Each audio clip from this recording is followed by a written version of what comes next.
Olá, pessoal, bem-vindos a mais uma live aqui do EIVAS, juntamente com o Portal Anestesia. Hoje, num dia muito especial, dia 31 de janeiro, é o dia em que estamos comemorando de forma mundial o Dia Mundial da Anestesia Regional e da Medicina da Dor. Então, hoje, várias sociedades, vários centros que têm esse interesse em especial na anestesia regional estão comemorando e fazendo algo significativo em relação à anestesia regional. E nós, do EIVAS, junto com o Portal Anestesia, não podíamos ficar de fora. Nós que amamos, achamos que a anestesia regional é algo muito importante, trouxemos algo bem especial para vocês. Então, eu sou Daniele Dumares, que sou responsável pelo nosso curso o EIVAS Block, junto aqui dentro do Portal Anestesia, e hoje a gente vai falar um pouco sobre algo muito importante que apareceu para a anestesia regional agora nos últimos dias, né? Agora ainda em 2026. Agora em 2026, a Sociedade Americana de Anestesiologia, ela desenvolveu e publicou um guideline que ele nos orienta no que diz respeito ao manejo da dor em diversos tipos de cirurgia. Isso vai desde cirurgias grandes, como cirurgias cardiotorácicas, cirurgias abdominais, cirurgias de mama. Ele fala também ao final do paciente pediátrico, enfim, um guideline bem completo. E nós escolhemos esse dia para trazer o que tem de novidades para vocês nesse paper e vamos destrinchar um pouquinho aqui juntos o que tem de mais importante, o que a gente pode trazer aqui para o nosso dia a dia. Então, a nossa agenda é o seguinte: nós vamos falar o que mudou em relação às técnicas tradicionais, o que é que nós fazíamos antes e que devemos mudar agora, tendo como base o que está aí sendo orientado por esse guideline tão importante. O que nós podemos adotar na nossa prática? Então, o que eles estão nos recomendando é algo que realmente ele cabe dentro da nossa prática? Vamos discutir um pouquinho isso aqui também.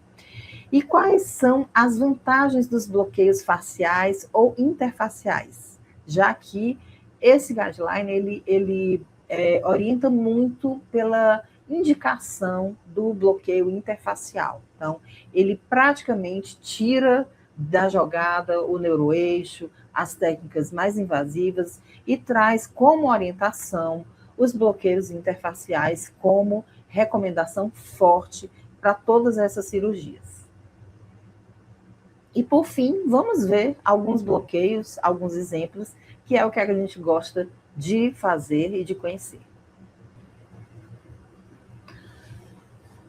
Se nós observarmos ao longo das últimas décadas, parece que nós saímos da Idade da Pedra, né, onde a gente só utilizávamos bloqueios do neuroeixo, e quando passamos a utilizar os bloqueios periféricos, eles eram feitos com base na referência anatômica.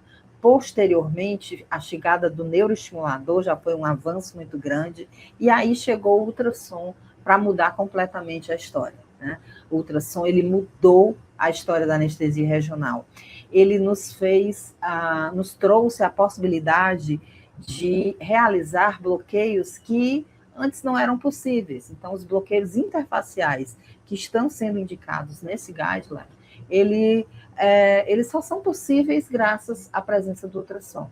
E mais ainda, modernamente, a gente tem que esses aparelhos, eles incorporam ainda a inteligência artificial, ajuda através de softwares, então, de tecnologias que nos fazem utilizar essas técnicas com muito mais segurança. Né? Então, quanto mais conhecimento nós temos a respeito da anestesia regional, mais facilmente nós vamos poder utilizá-la.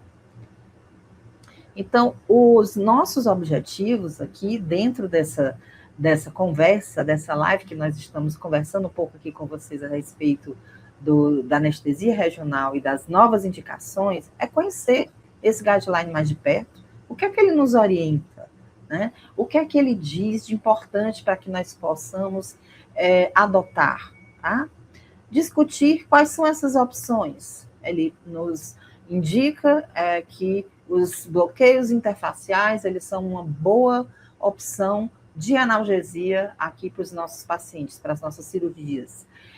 E quais são essas opções? Eu tenho conhecimento dessas opções, como eu vou adotar essas opções para o meu dia a dia? Nós vamos também tocar um pouco a respeito das evidências. Como eles chegaram a essas recomendações?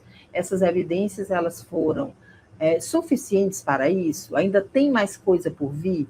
Ainda deve surgir mais estudos de poder estatístico mais forte ainda, de evidência mais forte, para consolidar, para fortalecer essas recomendações no futuro? É um próximo capítulo que talvez ainda esteja por vir.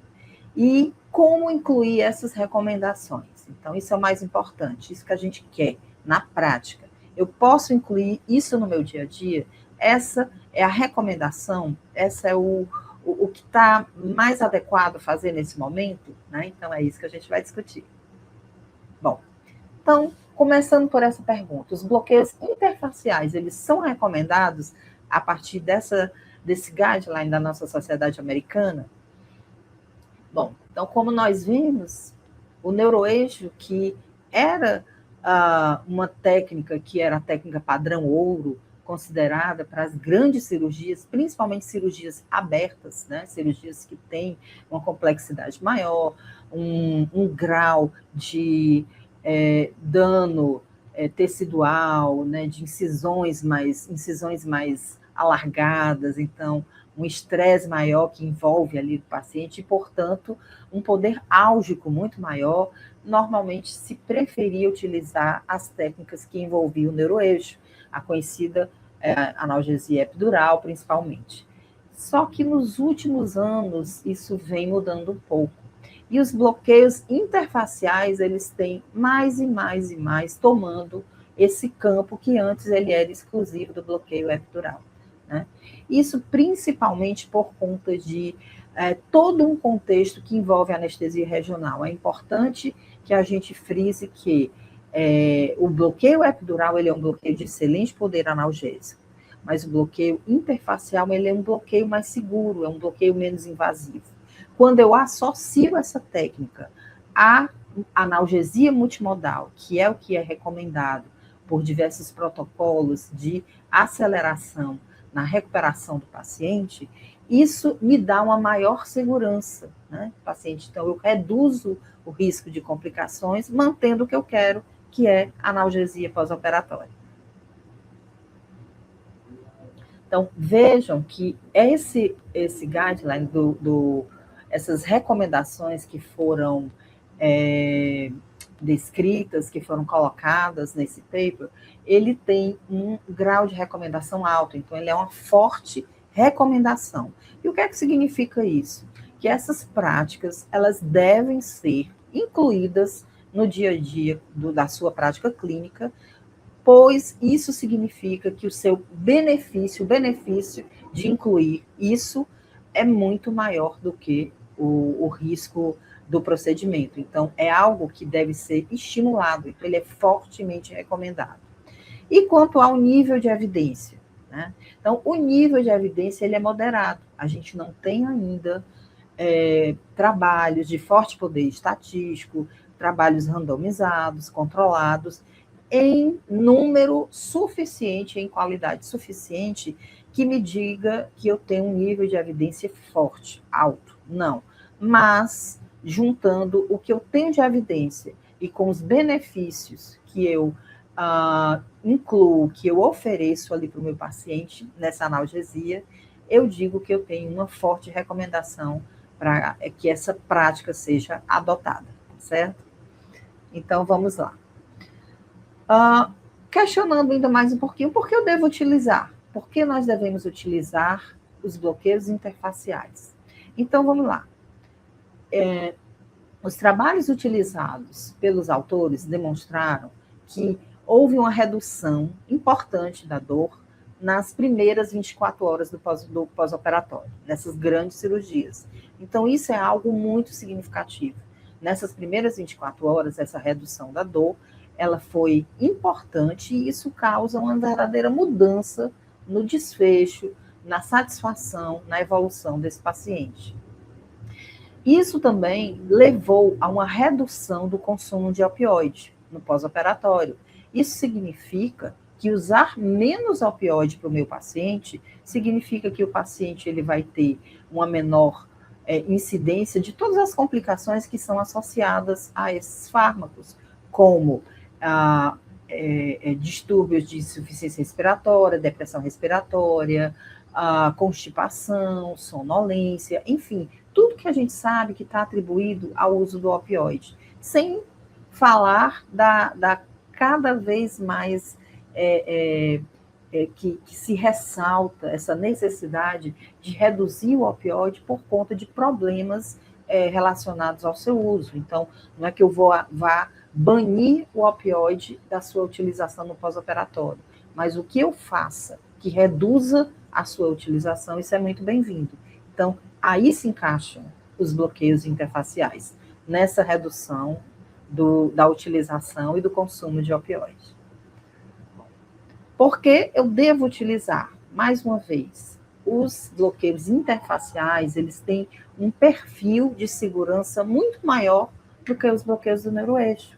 Ora, eu estou realizando um bloqueio que ele é mais superficial, eu estou longe do neuroeixo, portanto, eu estou longe de estruturas nervosas mais nobres que podem me levar a uma complicação mais séria, como um hematoma epidural, por exemplo, né?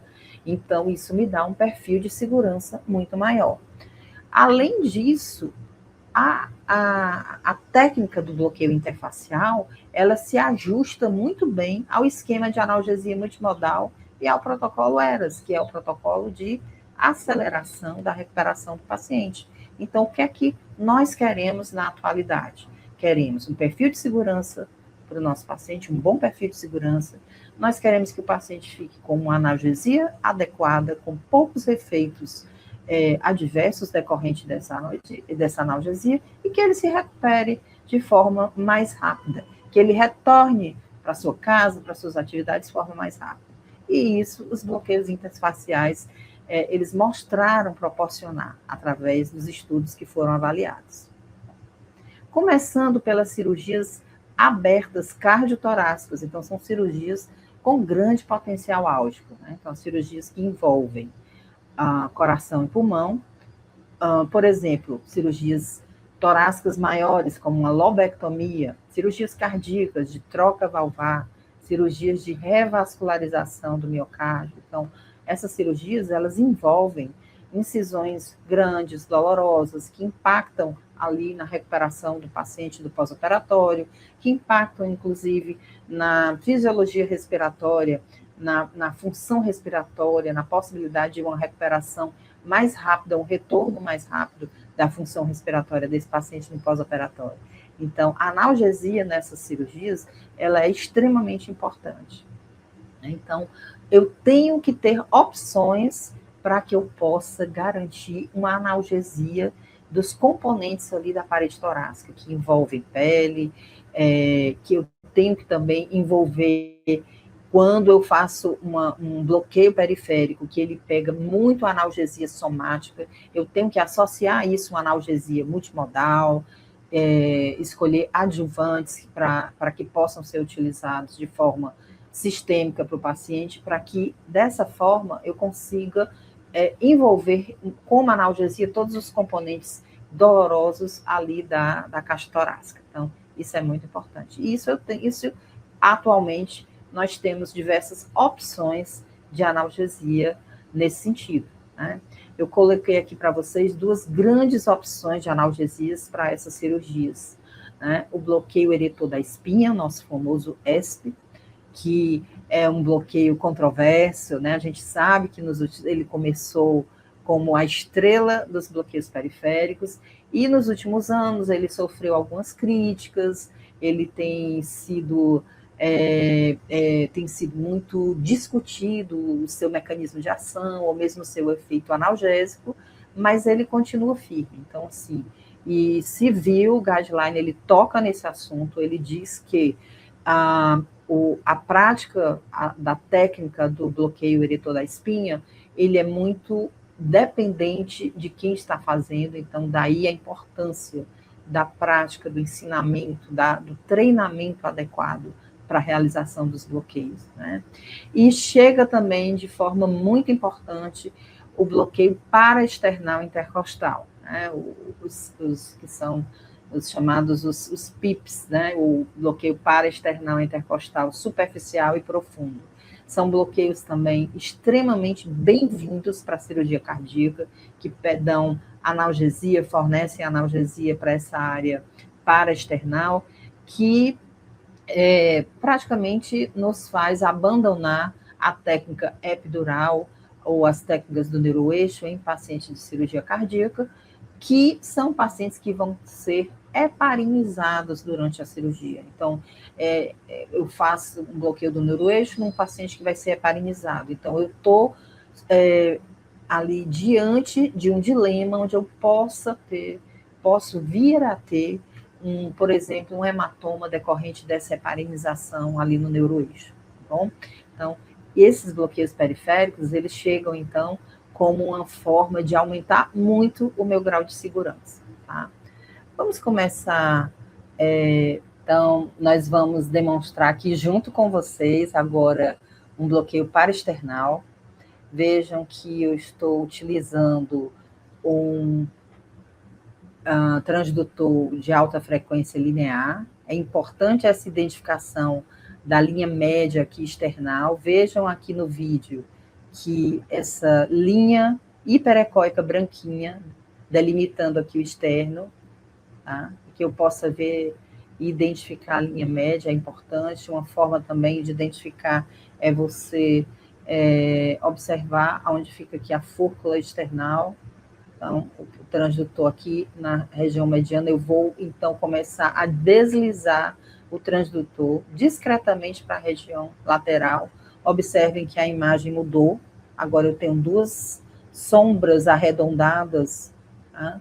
Aqui que correspondem à cartilagem costocondral e não à costela, como pode-se pensar. Então, eu tenho aqui cartilagem costocondral e um espaço entre elas, né? Um espaço intercostal.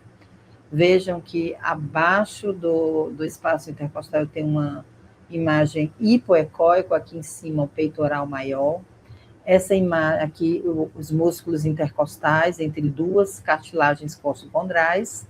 E abaixo da musculatura intercostal, observem que existe uma imagem hipoecóica, você vê uma pulsação, logo abaixo aqui a pleura. Vejam que nessa região é onde eu tenho, na verdade, os vasos intercostais internos, ou os vasos torácicos internos, ou os vasos mamários, né?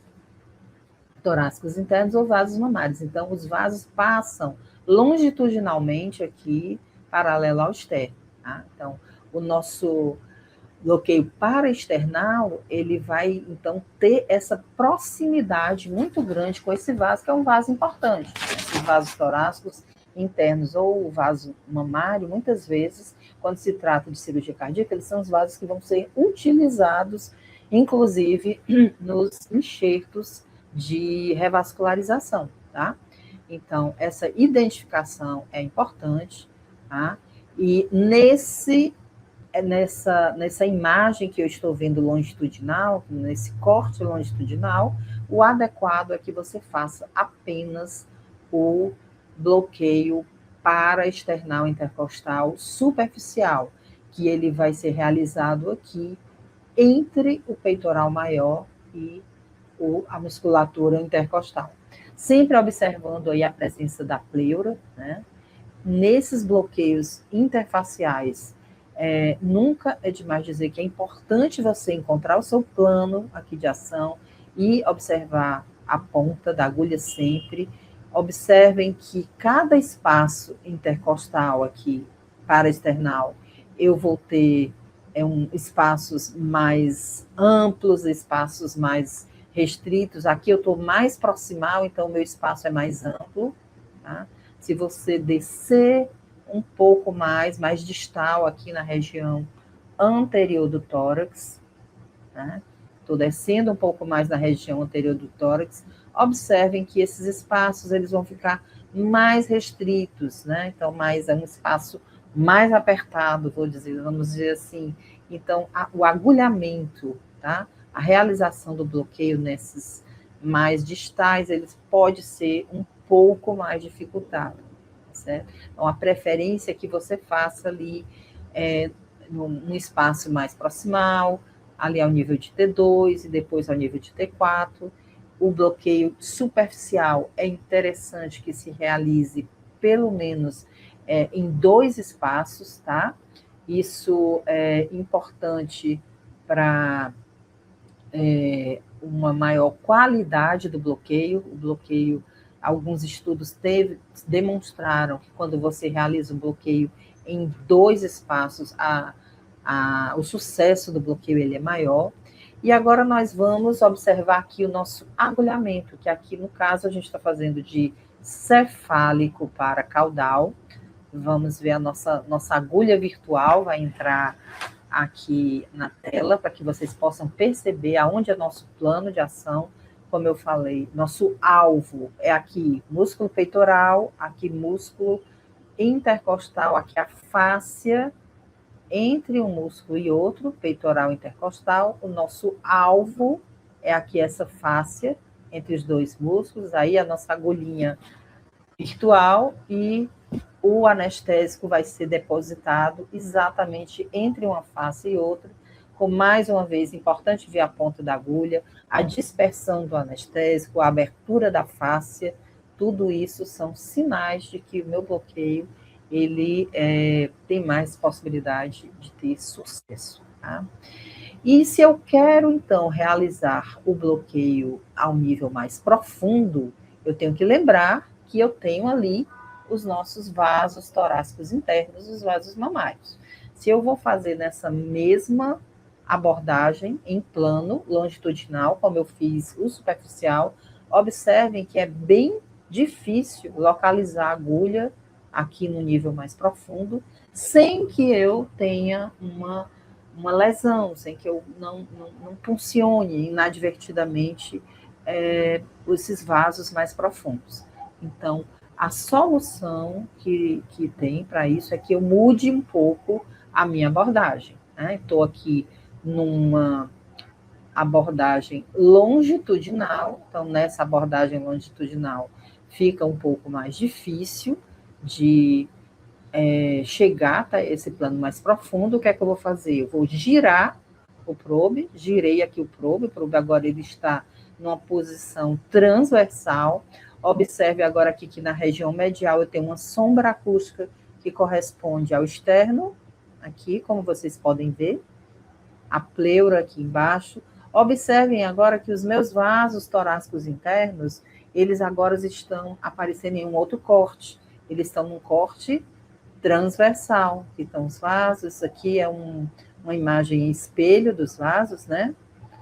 E os meus vasos torácicos internos, eles estão agora aparecendo como cortes seccionados transversais. Então, eu consigo definir melhor aonde está o vaso, aonde está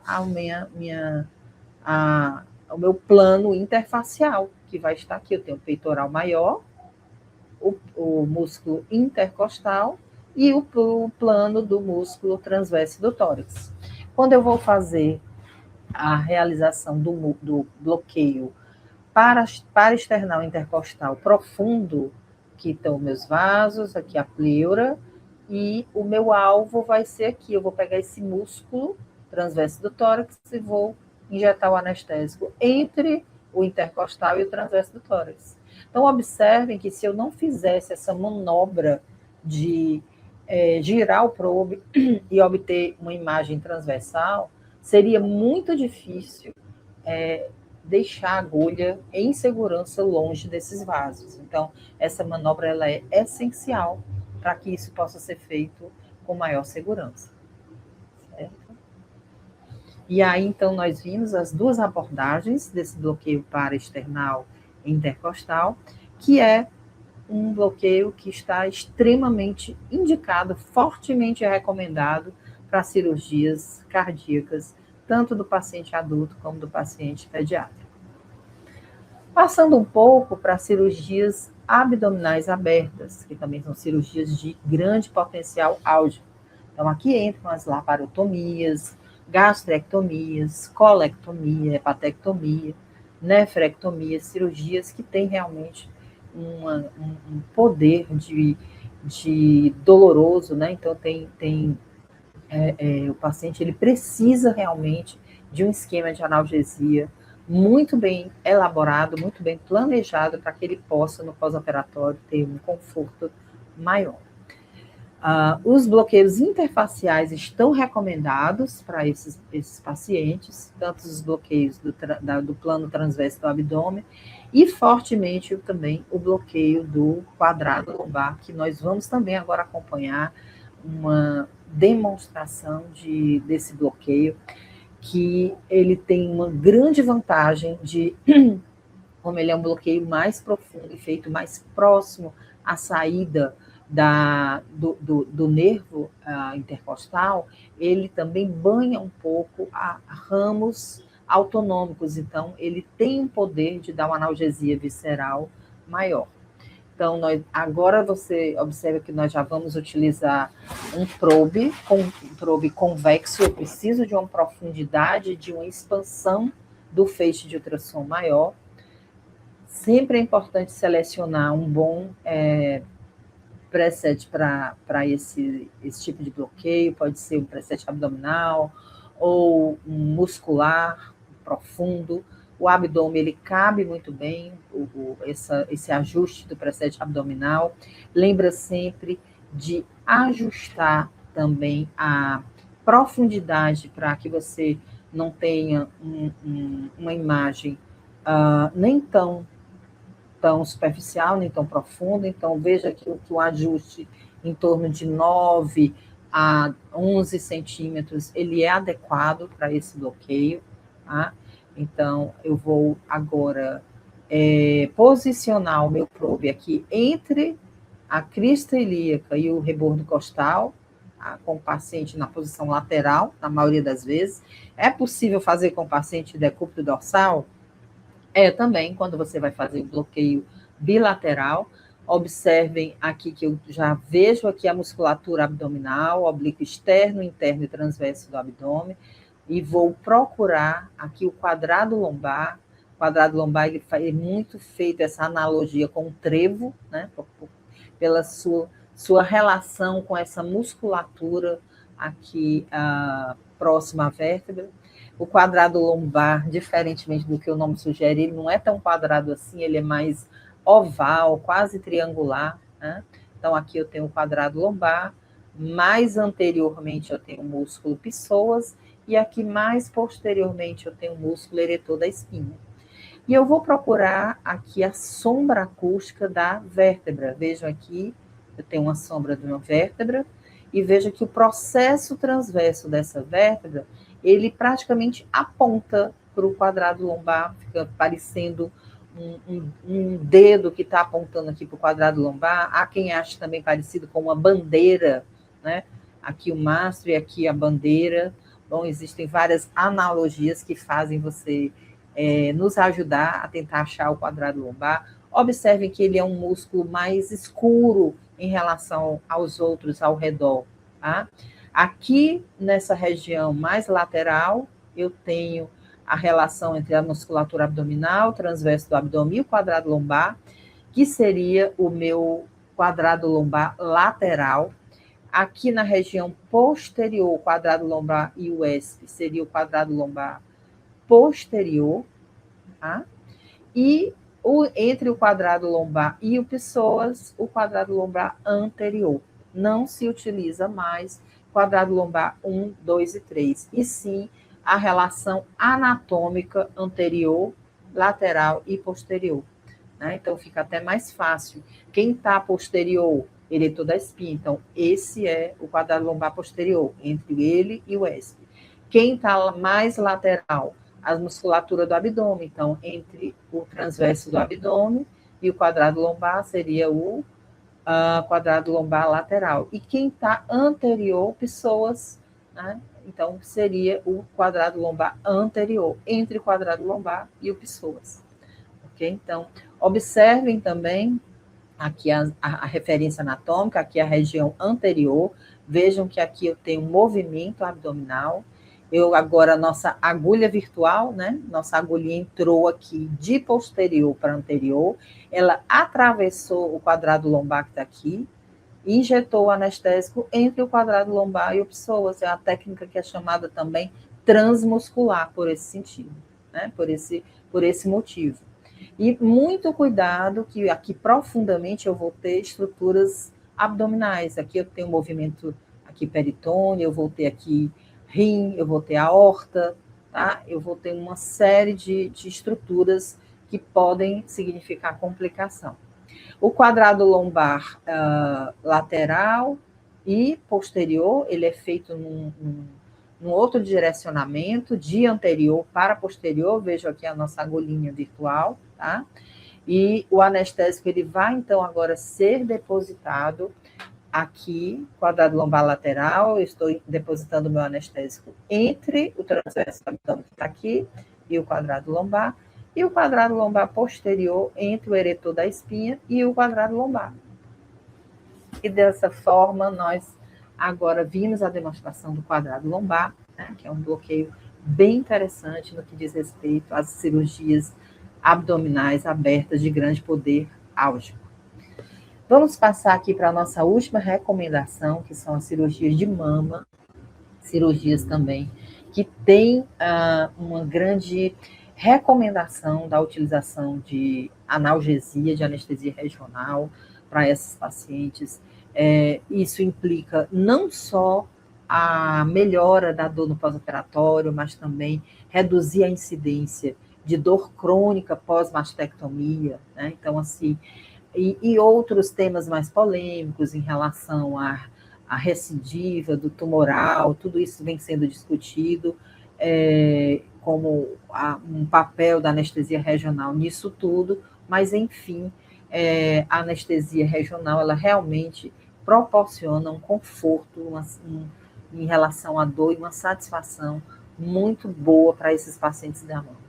E esse guideline, ele veio para mostrar que a técnica paravertebral, que já era uma técnica bem consolidada para esse tipo de cirurgia, e que era comparável ao bloqueio epidural, ele mostrou que os bloqueios interfaciais associados à analgesia multimodal, eles se mostraram semelhantes ao bloqueio paravertebral.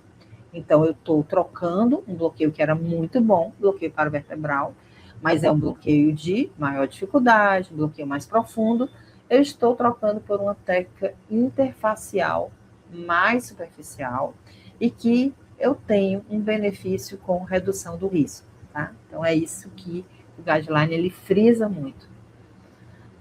Lembrando que esses bloqueios interfaciais para a mama, eles se baseiam no fato exatamente de que a mama, ela tem essa inervação bem heterogênea. Se nós observarmos aqui, olhem a contribuição tão diversa que nós temos dessa região anterior do tórax e da mama.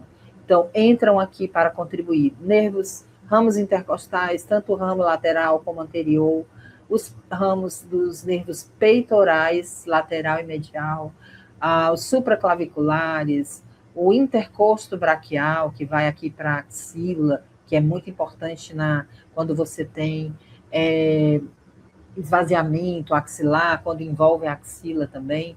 Nessa região lateral, a grande musculatura, vem aí a importância do nervo torácico longo e tóraco dorsal.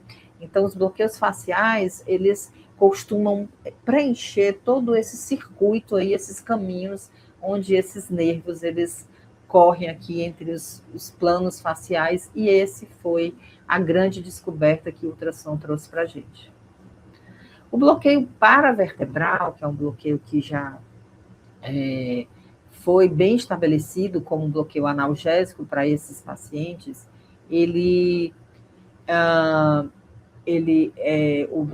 o anestésico é injetado aqui nessa região paravertebral. Observe que eu chego bem aqui próximo à saída do ramo do nervo espinhal, no forame interespinhal, né? Então, assim, esse bloqueio é um bloqueio mais profundo, mais já bem próximo ao neuroeixo, um maior grau de dificuldade que também leva a um risco maior de complicação, tanto de dispersão para o neuroeixo, como de risco de hematoma, enfim, complicações de você envolver ali no seu bloqueio estruturas mais profundas.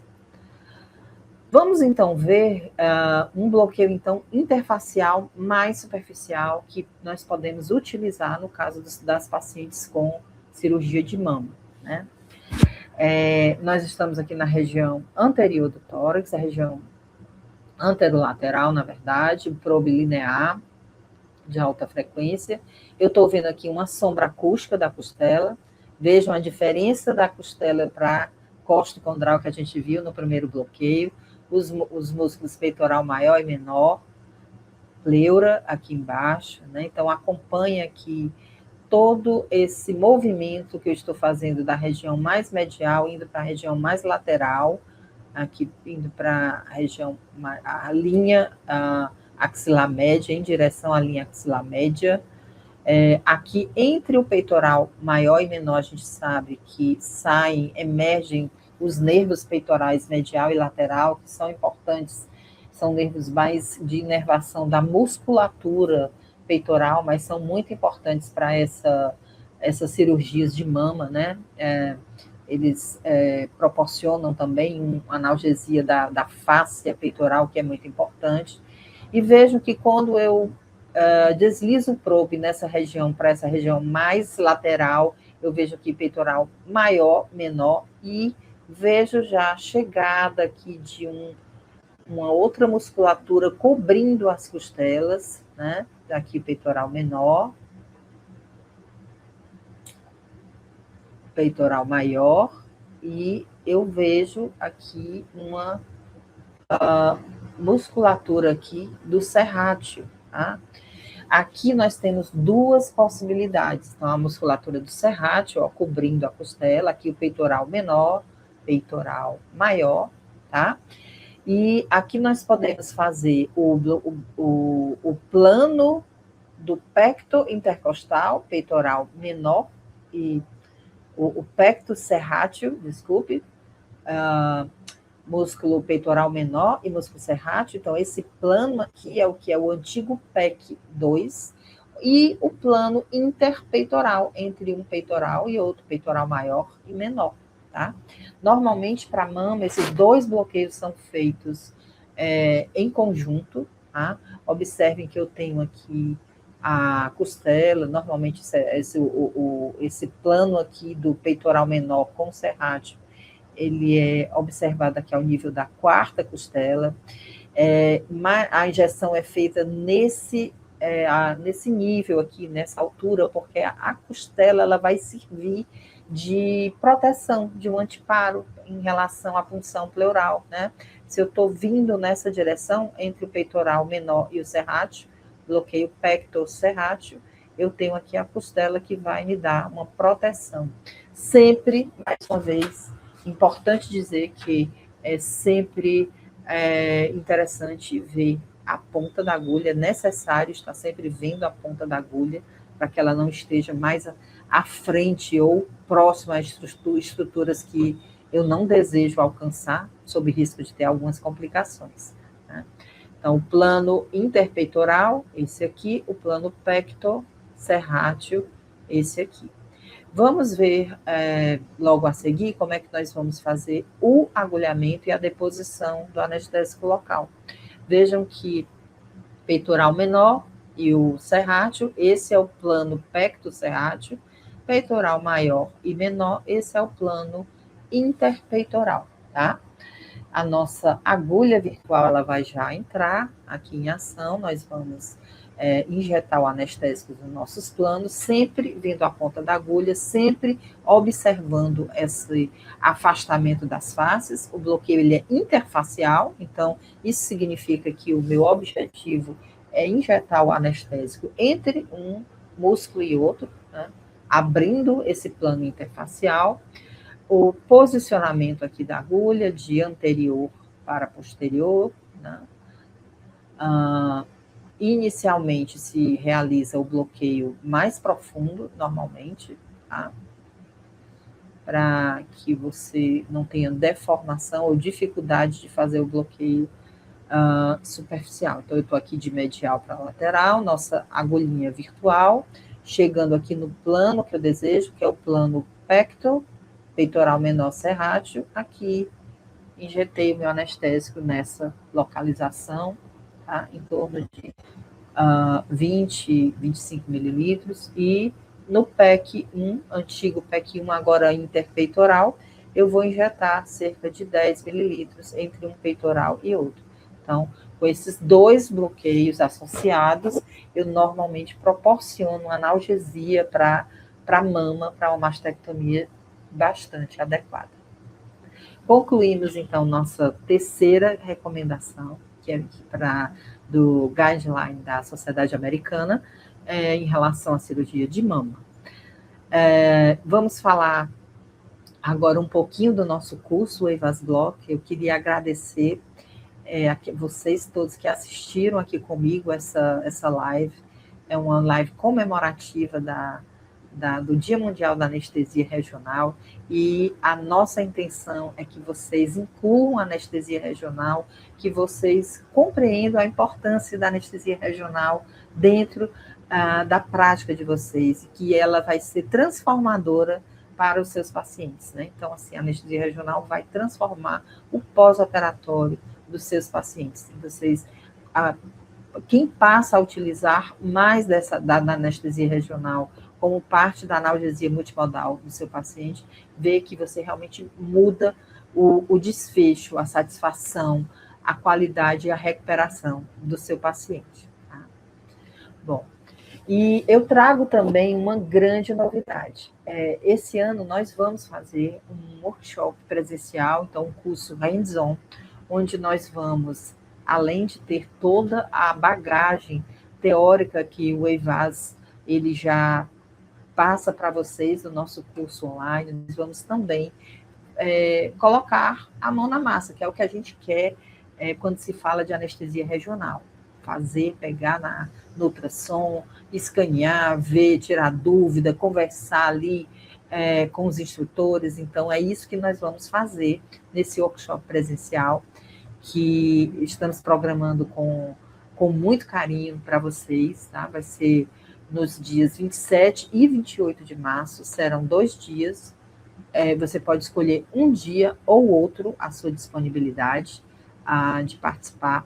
Além da anestesia regional, nós vamos incluir também um bônus de POCUS, a princípio POCUS gástrico, falar um pouco do POCUS gástrico e das recomendações também, que são recomendações bem atuais no sentido do manejo e como manejar o paciente ali diante de uma cirurgia, o paciente que tem risco de aspiração, risco de estômago cheio, e aí entra os pacientes em uso de GLP, né, dos análogos de GLP, que é muito frequente hoje em dia, você se deparar com esse tipo de paciente, que levam a um risco importante de aspiração. Nós vamos ter um módulo lá no nosso curso voltado para esses pacientes, né, para essa a recomendação da realização do POCUS gástrico. Então, o curso ele será em São Paulo, lá no centro de treinamento da GE, tá? Então, um local bem bacana, com a estrutura maravilhosa.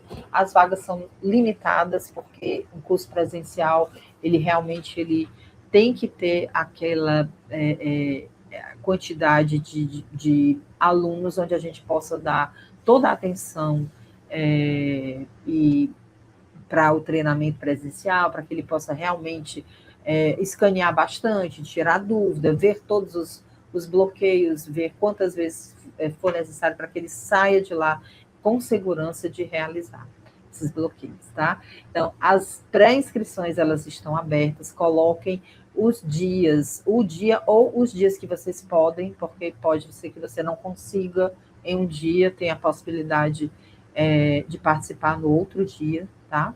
Então, elas já vão ser abertas, não perca essa chance. Então, vai ser algo que nós vamos fazer realmente para sedimentar esse conhecimento da anestesia regional de uma forma bem intensa.